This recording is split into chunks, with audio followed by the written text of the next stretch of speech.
doit être en mesure de représenter graphiquement une relation de variation en escalier. Pour ce faire, il faut identifier les valeurs critiques à partir de la situation, construire une table de valeurs par intervalle en se basant sur les valeurs critiques et tracer le graphique dans le plan cartésien. Attention, il est très important de bien graduer votre graphique. Si vous devez changer la graduation d'un axe, utilisez des nombres entiers, exemple des bonds de 2, 4, 5, 10, 20 ou 30. Voici un premier exemple. Une boutique loue des pédalos. Le tarif est de 15 $ pour la première heure, complète ou en partie, plus 5 $ pour chaque heure ou partie d'heure supplémentaire. On s'intéresse à la relation entre le nombre d'heures de location et le coût total. On demande de construire une table de valeurs associée à la situation et de représenter la situation graphiquement. De plus, on aimerait savoir combien coûterait une location de 4,5 heures ou 4 heures et demie du pédalo. Premièrement, on va identifier nos variables. On a la variable indépendante ici qui est le nombre d'heures que je vais appeler X, donc variable indépendante. Et on a la variable dépendante qui est le coût, ici, Y. Alors, le coût va dépendre du nombre d'heures qu'on va louer le pédalo. Ce qu'on appelle les valeurs critiques maintenant. Ici, on sait qu'on a un tarif de 15 $ pour la première heure. Alors, qu'on fasse 15 minutes, une demi-heure, 45 minutes, alors qu'elle soit complète ou en partie, ça nous coûte 15 $. Ensuite, 5 $ pour chaque heure ou partie d'heure supplémentaire.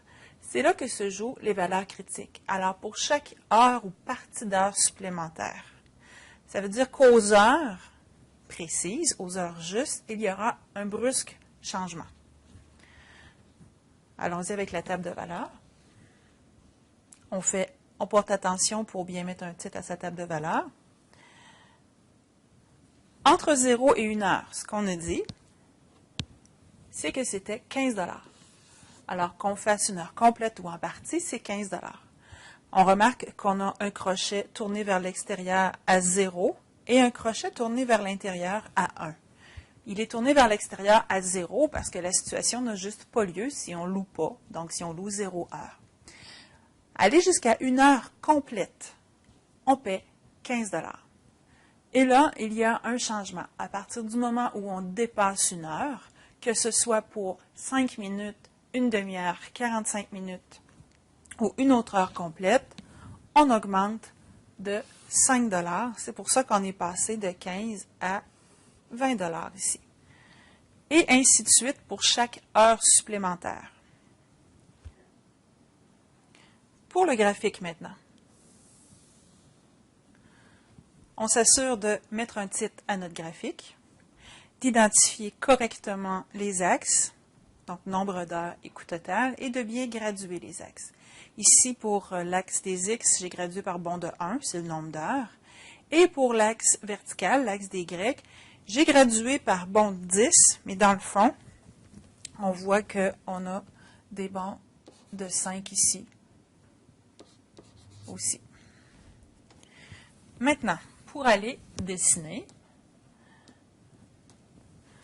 à 0, j'ai crochet ouvert jusqu'à 1 crochet fermé. Ça coûte 15 $. Alors, je sais qu'à partir de 0 jusqu'à 1, 1 est compris. Ça veut dire qu'à 1, il y a un point plein. Tout ça ici, c'est 15 $. Et à 0, là, je vais le faire très gros pour que vous puissiez bien le voir, j'ai un point vide. Ensuite, qu'est-ce qui se passe à 1? Dès que je dépasse 1, aller jusqu'à 2 compris, 20 $. Alors, j'aurai 20 $ ici, un point plein. Et tout ça ici va être aussi 20 $. Et ici, j'aurai un point vide. Là, c'est sûr que mon tableau ne me permet pas de faire de quoi de très précis. Là, je le fais vraiment à la main, mais c'est que vous pouvez quand même bien voir où est la valeur critique. Il y en a une ici. On voit qu'il y a un changement brusque de valeur. Et on continue ainsi. On monte de 5 $. à 25 pour un rond vide. Jusqu'ici, un rond plein. On remonte encore de 5 pour un rond vide jusqu'à un rond plein. Là, je suis rendue à 4 $. Et je vois que si je regarde à 3, qu'est-ce qui se passe à 3? Alors, à 3, qu'est-ce qui se passe? Ma valeur, elle est vis-à-vis le point plein. Donc, je suis à 25. Si je continue à monter, oui, il y a un saut, mais il y a un rond vide. Ça veut dire que la valeur n'est pas comprise. Je continue. À 4, je suis à 30.